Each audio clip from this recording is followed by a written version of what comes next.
Lad os komme i gang og få smidt dronen op i luften.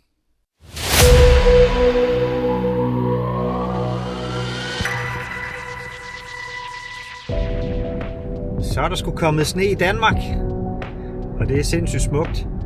Derfor så skrev jeg til en lokal ejendomsmaler, som jeg kender, og som jeg har været i dialog med omkring og skulle lave nogle droneopgaver for.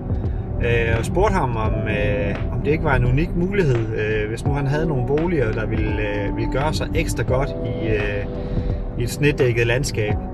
Og han har sendt mig 3 adresser, som jeg er på vej ud til, og det skulle I selvfølgelig med ud og se, når det er, jeg smider dronen i luften, og forhåbentlig får taget nogle rigtig flotte billeder i det hvide snelandskab med blå himmel, og forhåbentlig kommer solen til at spille en rigtig, rigtig fed rolle i forhold til at få taget nogle flotte billeder.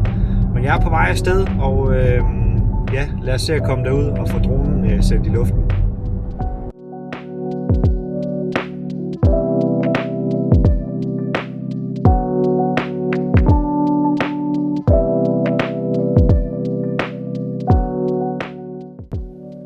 Så er jeg ankommet til lokationen, og skal lige finde de rigtige spots, og så smider jeg dronen op i luften lige om lidt, og starter med at få taget nogle billeder og lidt video af første ejendom. Jeg sætter kameraet her på sådan point of view, som jeg har siddende på kasketten her, så får jeg lige taget lidt optagelser samtidig med, at jeg får dronen op i luften. Men prøv lige at se det her sneklædte landskab her. Det tror jeg altså, vi kommer til at kunne få taget nogle sindssygt flotte billeder af. Så lad os komme i gang og få smidt dronen op i luften.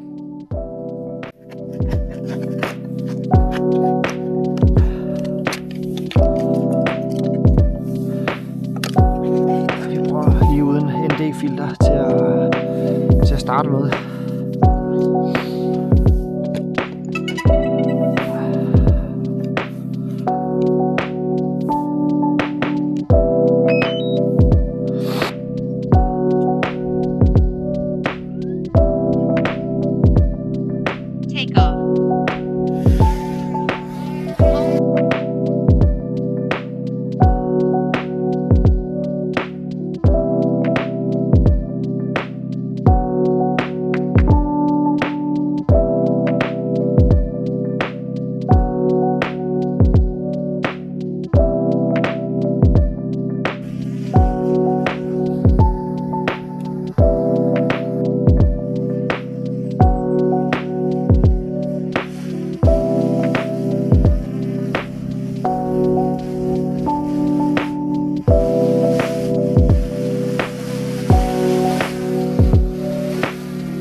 Det var den første lokation.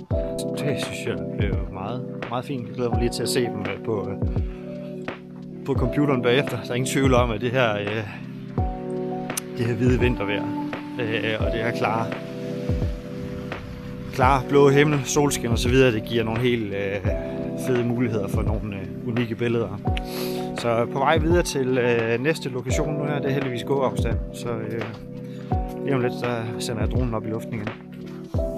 Så er jeg tilbage ved bilen, og jeg nåede 2 af de 3 adresser, men jeg synes billederne er blevet rigtig gode. Jeg glæder mig til at se dem på computeren, når de er færdigredigeret og så videre. Men se lige de her fantastiske billeder, farver, som jeg har haft dronen op i. Jeg smider lige dronen op en sidste gang, og så er det ellers hjemme.